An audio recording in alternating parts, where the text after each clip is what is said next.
नमस्कार दोस्तों, स्वागत है आपका हमारे YouTube चैनल पर जिसका नाम है परीक्षिता एकेडमी। और हम अपनी लॉ सीरीज़ में आज बात करने वाले हैं सिविल प्रक्रिया संहिता 1908 के बारे में, जो इस सीरीज़ का पहला लेक्चर है। और हम आज बात करेंगे इसके सामान्य परिचय के बारे में।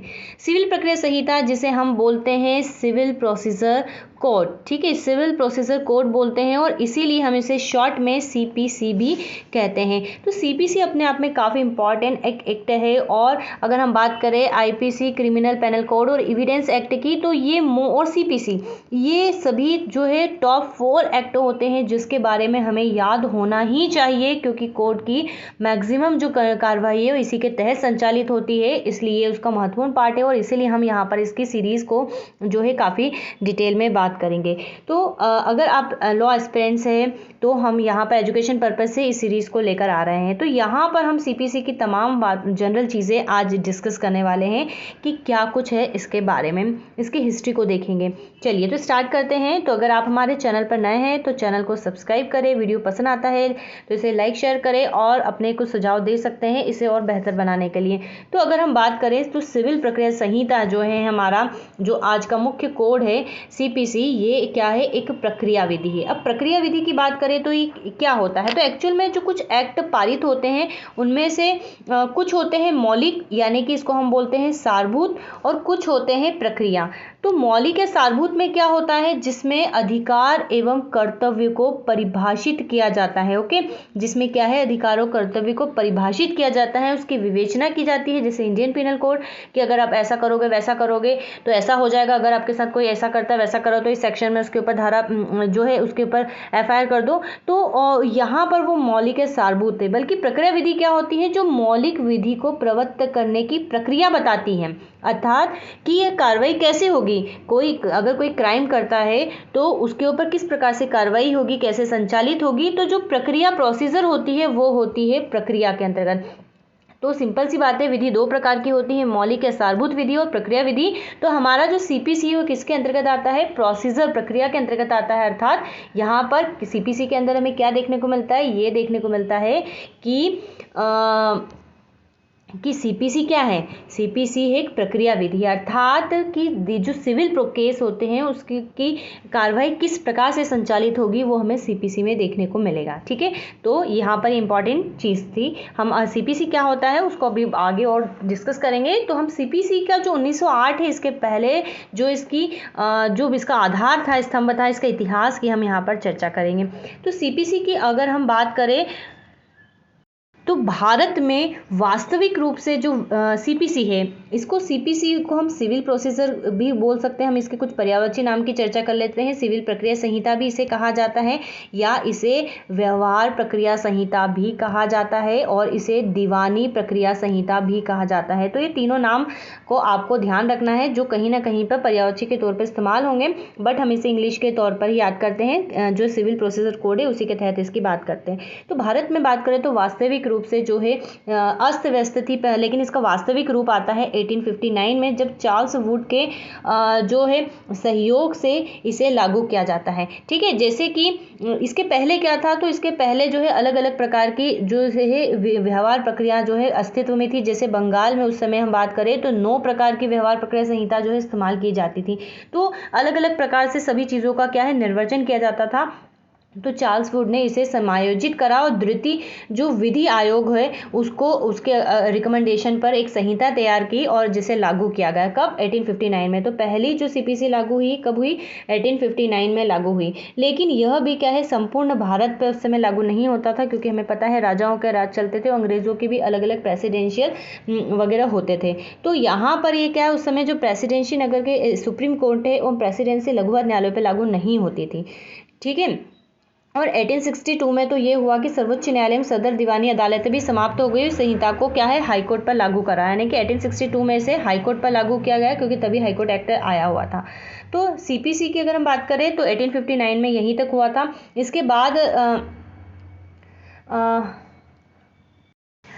1859 वाली जो सीपीसी, इसमें भी कई कमियां थी। तो हैरिंग्स ने जो हैरिंगटन है या हैरिंग्स है, उन्होंने 1877 में 1859 में जो सीपीसी थी उसकी कमियों को दूर करने के लिए एक और सिविल संहिता लाई, जो कि सेकंड थी। इसमें इसने 1859 के प्रावधानों को सिस्टमेटिक रूप से रीअरेंज किया। इसने कुछ इंग्लैंड के जुडिकेचर एक्ट के प्रावधानों को लाया और ये साथ में ही न्यूयॉर्क सिविल कोड के कुछ प्रावधानों को लाकर क्या है इसने इसमें पारित किया।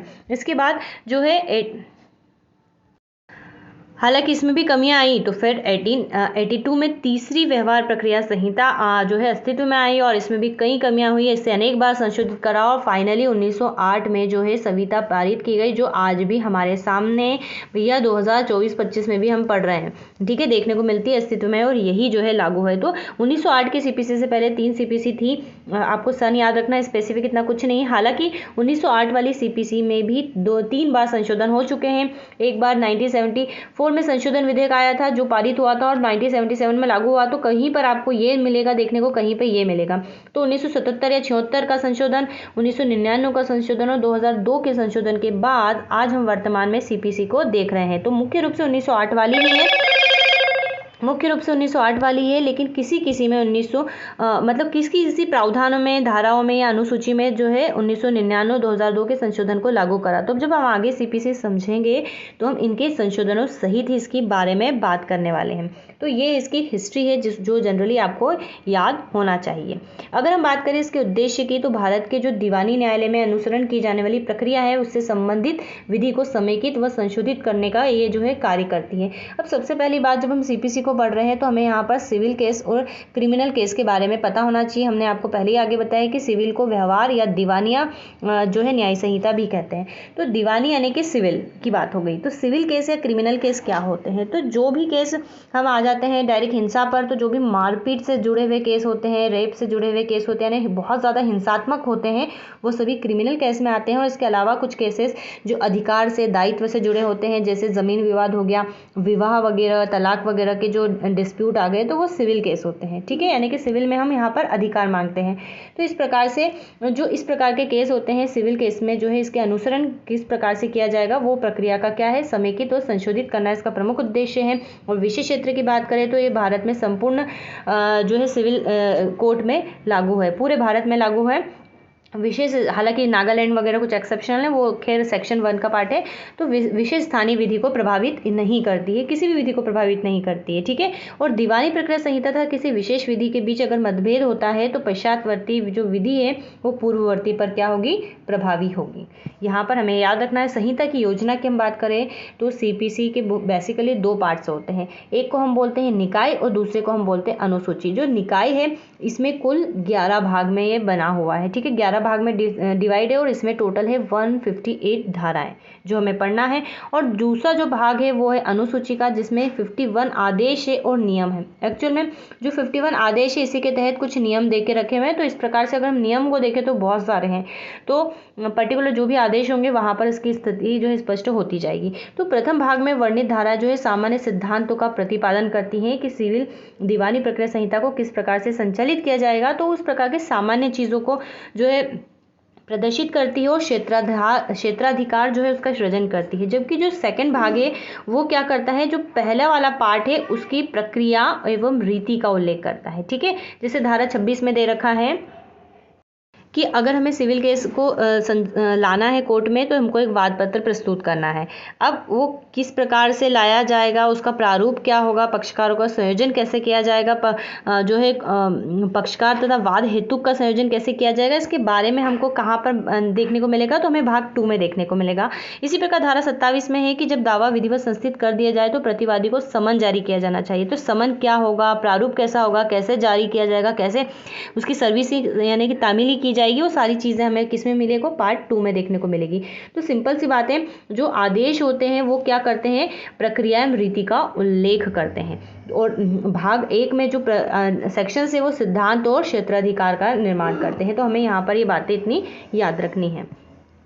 अब इसका बेस क्या है, तो सीपीसी के मुख्य जो बेस है, सबसे पहली बात तो है प्राकृतिक न्याय के सिद्धांतों का अनुसरण करती है, न्याय में विलंब नहीं करती है, न्याय की प्रक्रिया को फास्ट बनाने की कोशिश करती है और प्रक्रिया जो है सरल है और निर्धन वर्गों के लिए सहायक है।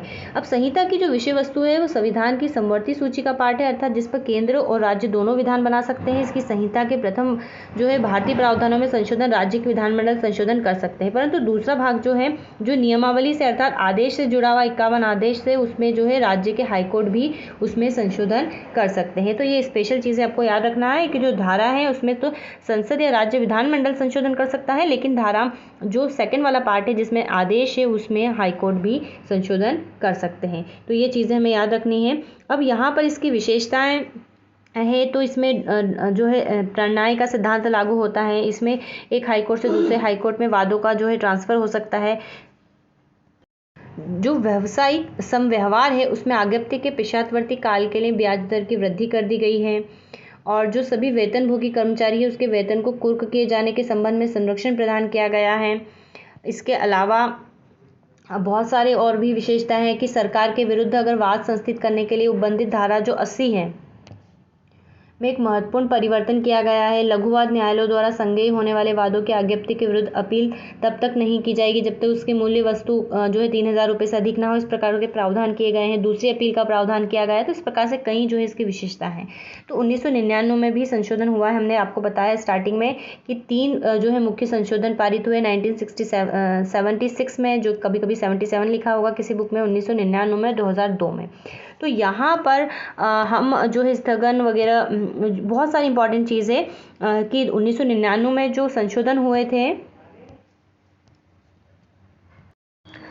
तो स्थगन समन है, ये सामान नहीं है। ओके, समन की तामील, वाद पत्र, लिखित कथन, साक्ष्य, समझौता, अपील, पुनरीक्षण, निष्पादन जो प्रतिकार है इसमें संशोधन किए गए हैं। क्या संशोधन किए गए, तो निश्चित रूप से जब हम इसके अंदर धारा और आदेश देखेंगे तभी हम वहाँ पर इसका विवरण देखेंगे, अदरवाइज लेक्चर लंबा हो जाएगा।